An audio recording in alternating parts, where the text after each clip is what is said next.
Yeah, it's excited to be a part of another Elite Eight. It's always the hardest game to play because it's the next, it's a step prior to, being going to the Final Four, and we get a familiar opponent in Maryland who's playing extremely well, but also excited just to continue to be here in Greenville, where all the accommodations are great.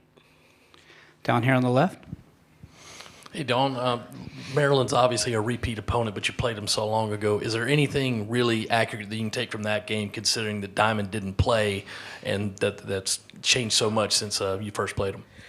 I do think they're playing the same way. They're just more efficient, and they're playing with certainty now. Like, I think we played them the second game of the season, and there's a lot of uncertainty because they had a lot of new players, new faces, and they hadn't quite figured it out, and we really hadn't quite figured ourselves out either. So it's just a more lean team on both sides of the basketball. Far right. Going off of his question, what does Diamond bring to Maryland? What kind of elevates them when they have her on the court? She can score at any time. She's a willing passer.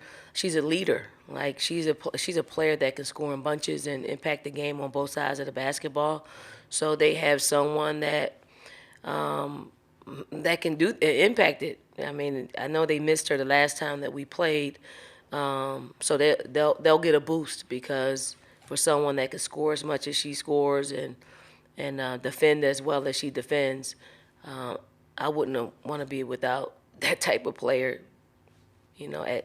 at that junction of the season when you're trying to figure out who you are and what your identity is. Gabrielle.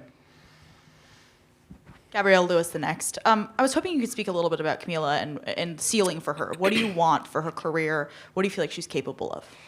I want Camila to be dominant. She can be just that, not just a in the paint scorer. Like, I wanted her to be able to shoot 15-footers. I want her to be able to, shoot some threes. Not become jump shot Judy, but to protect what she does best. What she does best is in the paint. She can make layups. So you have to balance that. And then in order for her to have what I think is a great WNBA career, she's gonna have to be able to stretch the floor a little bit. She's gonna get pushed out there. And I just want her to be comfortable.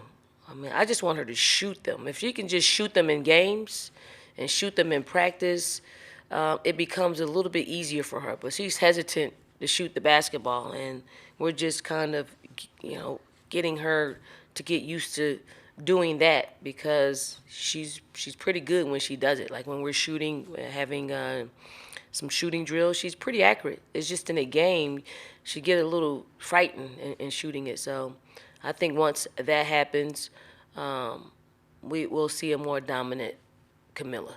Andrea. Adelson, ESPN.com. I was hoping to ask you a big picture question with UConn losing last night. Just hoping for your perspective on a streak like that coming to an end and what this could potentially mean for women's basketball moving forward. It just means a streak is over. UConn is going to continue to be UConn. They're going to reload. If you see their roster that's coming in and who they're bringing back next year, they'll reload. They'll start a new streak. I don't think any of us that's outside of UConn, we're not panicking. They're going to be who they are. They're going to always. You get a chance to beat UConn. It's always going to be a big win for you and your program. So it's not over. I think it's probably it's a scary thing because you think because they lost a lot more games than they normally lose, but they were hampered by injuries. And once they get healthy, once they get Paige back, once those this year's recruiting class is able to play and who they'll bring in, it's back to the drawing board. Athletic. Dawn, Chantel Jennings with The Athletic. With Kira and Raven, that feels like it could have been a contentious relationship at any point in the season. and it's not. They truly support one another, and there's a mentorship and a friendship there. For you as a competitive point guard yourself, how have you sort of seen that relationship grow, and how have they pushed one another to sort of make this team even better? Yeah, I think it happens very early in the process of recruiting Kiera. Like, I was very honest with her. Like, we need somebody that's gonna help Raven. Like, we need an experienced point guard that's gonna help Raven grow and become a seasoned point guard. That was part of it. Like, I didn't tell Kiera she's going to start. I didn't say Raven was going to start.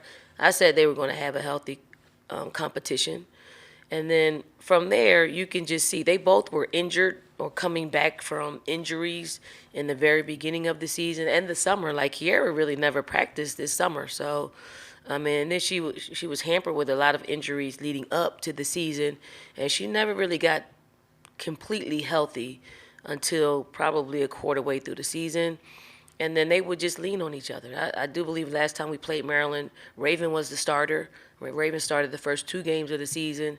And then Kiera just started, getting more comfortable.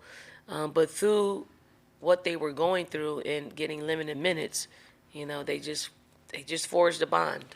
And it helped us. It helped our team grow quicker than normal. Like, I kind of equated to I was the backup point guard in 1996. I got hurt early.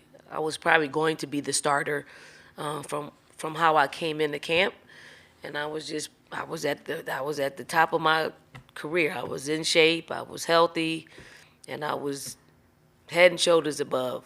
And that was hard. That's hard to say. But then I got hurt, and then Teresa Edwards came on, and like she never gave it up. I couldn't get it back.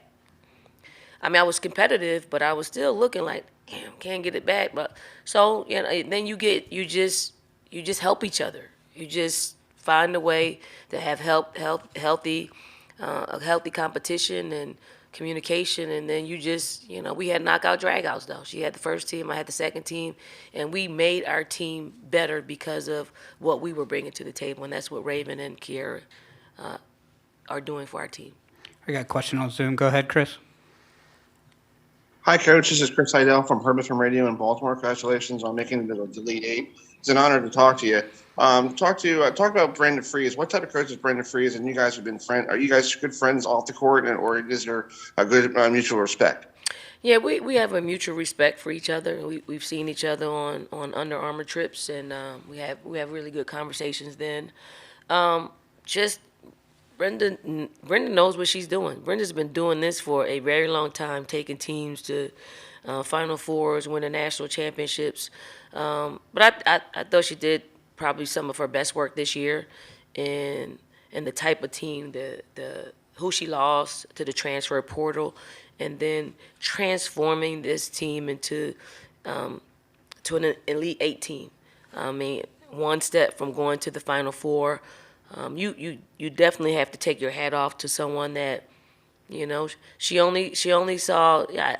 I would imagine she would be thinking you gain by losing. You have to take an attitude like that when you've lost what you've lost in the portal, and she got her team to buy in. The quicker they buy in, the more happy days you'll have. And as you can see, probably the last 20, 25 games, they just, we're playing some of the best basketball in the country. These are the final 5 questions, starting with Pete. Coach, at full strength, as you've now been scouting Maryland for this game, do they compare to some of the SEC teams in terms of their style? And in your opinion, generally, SEC compared to Big Ten in women's style, how close, how different?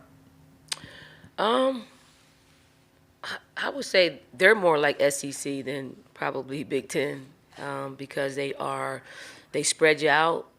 They don't have a back to the basket post player. I mean, they take advantage of who they are and what the strengths are. They can flat out shoot the ball. They got some athletes in different spaces on the floor. They drive it. I mean, they make you pay. They make the extra pass. They're just well connected.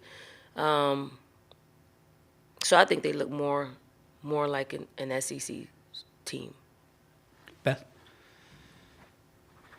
Really hard-hitting question for you here, Dawn. You're on the road for a long stretch here in tournament time. What is your travel essential? Like, how do you stay? Like, I'm like a face mask girl. So, like, what's your travel essential to stay comfortable in these stretches during the tournament? Probably shouldn't say this because you probably shouldn't have them in the hotel. Candles.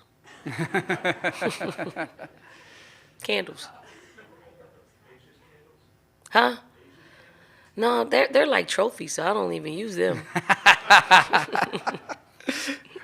Rick up front. Well, Don, following up on that question about UConn, this year we've seen number one seeds go down. In your opinion, does this help bring more excitement to the tournament? Because now, especially some people who maybe didn't tune in to the women's tournament before, they can say, hey, well, the number one seeds, they're not guaranteed to make it to the Final Four. No, I mean, when you lose UConn, you lose part of a section of the country that enjoys watching UConn, their dominance. But I think the game has grown. Like, it's grown, and not just this year, and not just because UConn is no longer in the tournament.